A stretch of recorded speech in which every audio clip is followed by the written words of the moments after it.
and welcome to this episode of the Patient Pulse. This month, we welcome Marilyn Hill to talk about a topic that has become popular among patients that need to monitor their INR, especially during the COVID-19 pandemic. She will discuss if you are a good candidate for home monitoring, how to sign up, and what to do if you need medical care. Marilyn Hill is a pharmacist and ambulatory pharmacy manager. She has system-level oversight of ambulatory pharmacists in primary care clinics.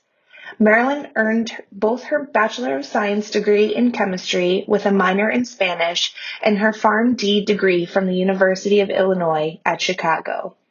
Some key initiatives Marilyn is focused on include continuing the centralization of anticoagulation clinics across the system, developing ambulatory care pharmacist services, and partnering with other members of the healthcare team to redefine interdisciplinary chronic disease state management. She has a strong interest in process improvement and advocacy and has co-authored legislation to decrease barriers to pharmacist-provided services in the state of New Hampshire. Welcome, Marilyn. Hey everybody, my name is Marilyn Hill. I'm an ambulatory pharmacy manager overseeing our anticoagulation clinics here in Dartmouth-Hitchcock Health in Lebanon, New Hampshire. I'm here today with NATF on the Patient Pulse to talk about anticoagulation and explain how home monitoring fits into your future. The first question we typically get is how to know if you're a good candidate for home INR monitoring. In order for it to be covered, your insurance company is going to have to make sure that you qualify. We typically look at Medicare and as a government payer as the most strict rules out there, but I would encourage you to check with your insurance company directly. The Medicare requirements that are posted are to be on anticoagulation indefinitely. So short-term regimens right after surgery typically don't qualify. You need to have been on warfarin for at least 3 months. The idea there being that you're pretty stable and you won't need to test more frequently than weekly and in the long term.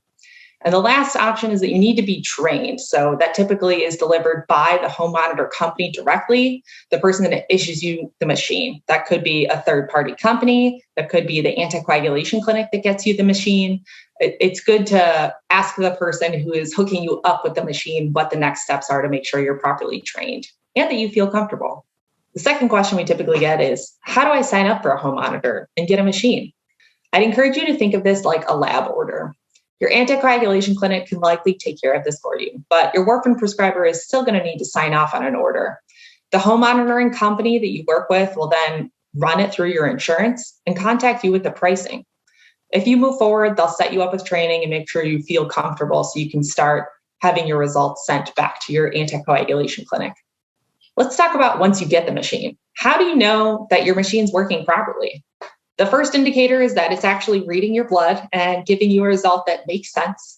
Most machines will calibrate themselves, fancy scientific term, to just say that it resets automatically, but not every machine is the same. So I'd encourage you to check your user manual or to ask your home monitor company directly if you need to do any sort of adjustments or calibrating after you have started testing. Let's say you've been using your home monitor for a while. The next question that comes up is, what happens if I have an INR out of range? Who do I contact if I have other problems or concerns? If your INR is out of range, make sure that you're communicating directly with your anticoagulation clinic or the doctor who manages your warfarin. They may need to make some dose adjustments, but we'll have some questions for you first about any symptoms or changes in your health.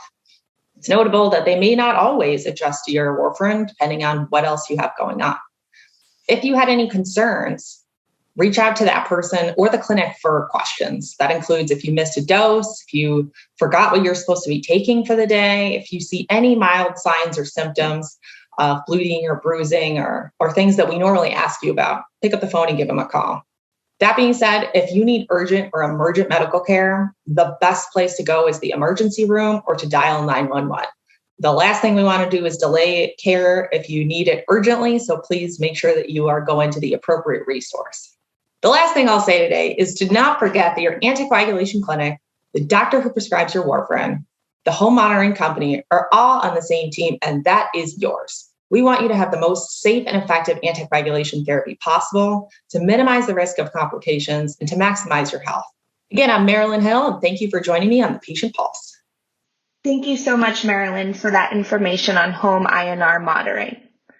If you're interested in home INR monitoring, talk to your healthcare provider to start the process and reach out to your insurance carrier if you have questions on coverage. Are you interested in learning what anticoagulant might be right for you? You can check out NATS anticoagulant comparison chart on our website. Thank you for joining this episode of The Patient Pulse.